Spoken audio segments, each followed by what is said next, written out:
Bonjour. Alors aujourd'hui, j'ai plutôt décidé de faire une vidéo plutôt que d'écrire. Je pense que c'est peut-être Mars en poisson qui me donne pas envie d'écrire et le poisson c'est vraiment voilà ce qui vient dans l'instant, l'intuition et voilà mon intuition c'était plutôt de vous faire une vidéo. Voilà, j'ai été contactée par beaucoup d'entre vous pour voilà, des difficultés émotionnelles en ce moment. Ça remonte beaucoup, c'est difficile. Voilà. Donc je voulais vous faire cette vidéo pour vous expliquer un petit peu ce qui se passe pour que vous traversiez ça de manière plus fluide. Il faut savoir qu'en ce moment, on est dans ce qu'on appelle en astrologie le corridor des éclipses. C'est-à-dire que c'est vraiment... Il y a 3 éclipses qui vont se succéder. Enfin, il y en a déjà une qui a eu lieu le 5 juin dans l'axe Gémeaux-Sagittaire. Et 2 autres éclipses qui vont avoir lieu, l'une le 21 juin, le jour du solstice d'été, et l'autre le 5 juillet. Les éclipses sont toujours des réalignements sur notre chemin de vie. Donc, qui dit réalignement dit aussi des choses à lâcher, des choses à quitter et des choses nouvelles qui arrivent. Donc, c'est jamais très confortable. Surtout que souvent, dans les phénomènes d'éclipse, on voit vraiment l'aboutissement, je dirais, dans les 6 mois qui viennent, quoi. Donc, c'est possible que dans vos vies, il y ait des choses qui soient assez surprenantes et que vous ne comprenez pas maintenant, mais que vous comprendrez tout à fait dans 6 mois. Et sachez qu'en tout cas, les éclipses sont toujours là pour nous réaligner vraiment sur notre chemin.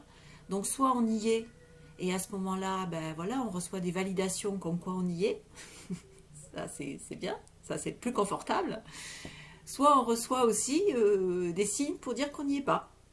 Et ça peut très bien passer par ben, des gens qui partent de notre vie, des situations qui s'arrêtent, des changements professionnels, des déménagements. Enfin, il peut y avoir beaucoup de choses qui nous aident.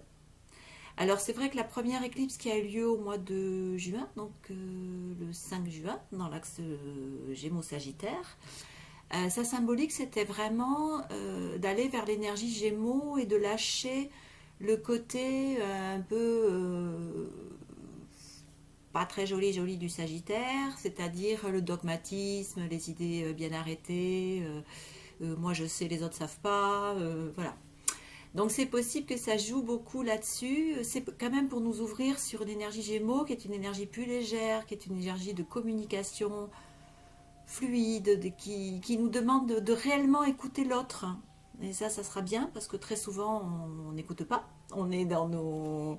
Voilà, dans l'énergie sagittaire, c'est moi je sais, je t'écoute pas et je réponds avant même que tu aies fini ta phrase.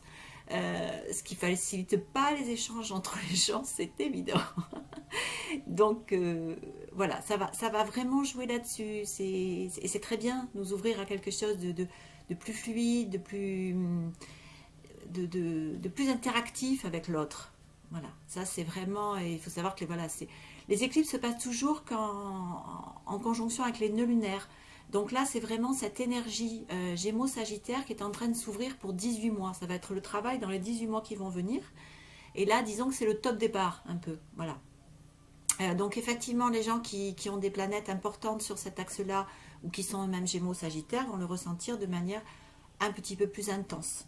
Mais quand on comprend ce que ça vient nous dire, et que c'est toujours pour notre évolution et toujours pour du mieux, on accepte les situations avec beaucoup d'amour, même si sur le coup, ça peut un peu bousculer. Voilà. Mais c'est pour ça que je voulais vous expliquer un petit peu le sens de cet axe. Donc voilà, tous nos dogmatismes, toutes nos idées bien arrêtées sur les choses vont devoir se lâcher un petit peu pour rendre notre vie plus fluide et beaucoup plus interactive avec l'autre.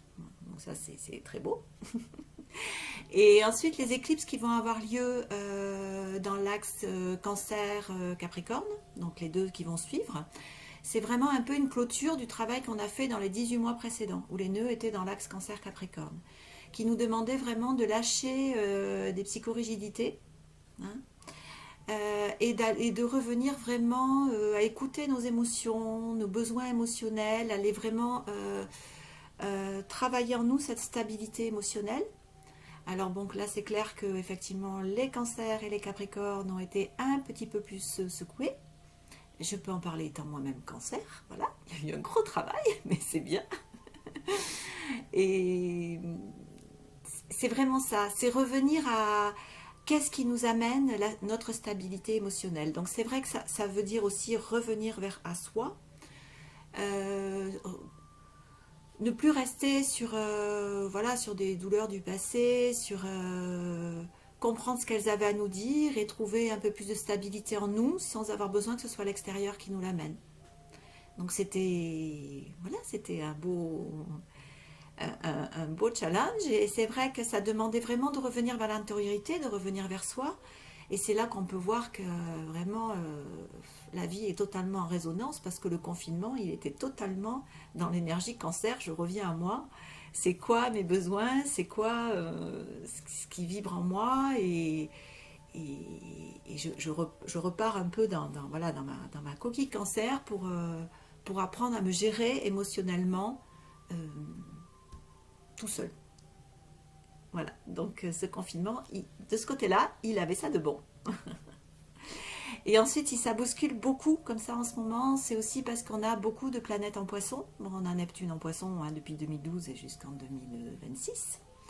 Donc c'est vrai que Neptune en poisson, ben, il est quand même là pour nous connecter à vraiment une forme de spiritualité, à comprendre qu'on fait tous partie d'un grand tout et qu'on est tous interreliés et que voilà, c'est ce qu'on va souvent reprocher aux autres. Ben, faut déjà regarder pourquoi, si ça nous énerve tant, c'est que peut-être que ça nous parle à nous et qu'il faut aller voir un petit peu plus en nous. Voilà, pourquoi qu'est-ce qu'on refuse de voir. Et puis ça nous ouvre vraiment à cette connexion très forte à, à plus grand que soi. Ça nous oblige un petit peu à sortir de notre petit moi et de voir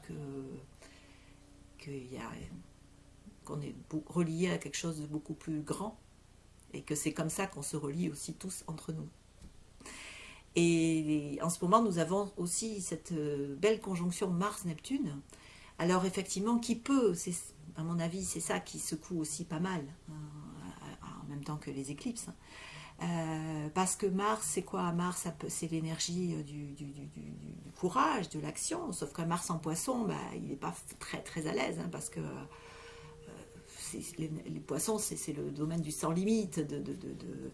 Donc un Mars, je dirais qu'un Mars en poisson, c'est un peu des coups d'épée dans l'eau, quoi. Donc c'est vrai que c'est pas trop le moment d'agir. Par contre, c'est le moment de revenir à notre intériorité. On peut être secoué avec cette conjonction Mars-Neptune parce que ça peut faire remonter des colères sur notre histoire, mais c'est vraiment le moment, l'énergie du poisson, c'est le moment du pardon, c'est le moment voilà, de donner à notre Mars une autre dimension, de faire un bilan là-dessus, de dire voilà, ok, ça j'ai vu, ça m'a appris beaucoup de choses, mais maintenant ça y est, je lâche ça, la colère, c'est jamais constructif.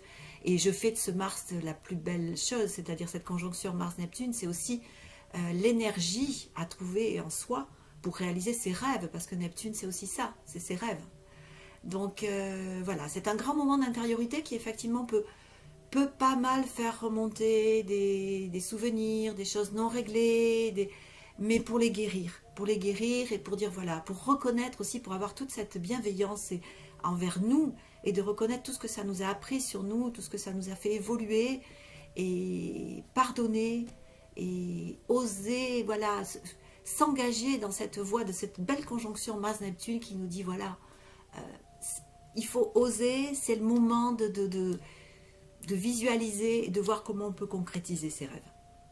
Voilà. Donc c'est un très beau message et je vous conseille tous de prendre bien soin de vous, de vraiment ce week-end en particulier, voilà, cocooning, faites-vous du bien, allez au bord de l'eau, faites ce contact avec l'eau parce que voilà, tout ce qui est poisson, tout ce qui remet dans le contact avec l'eau, ça apaise énormément.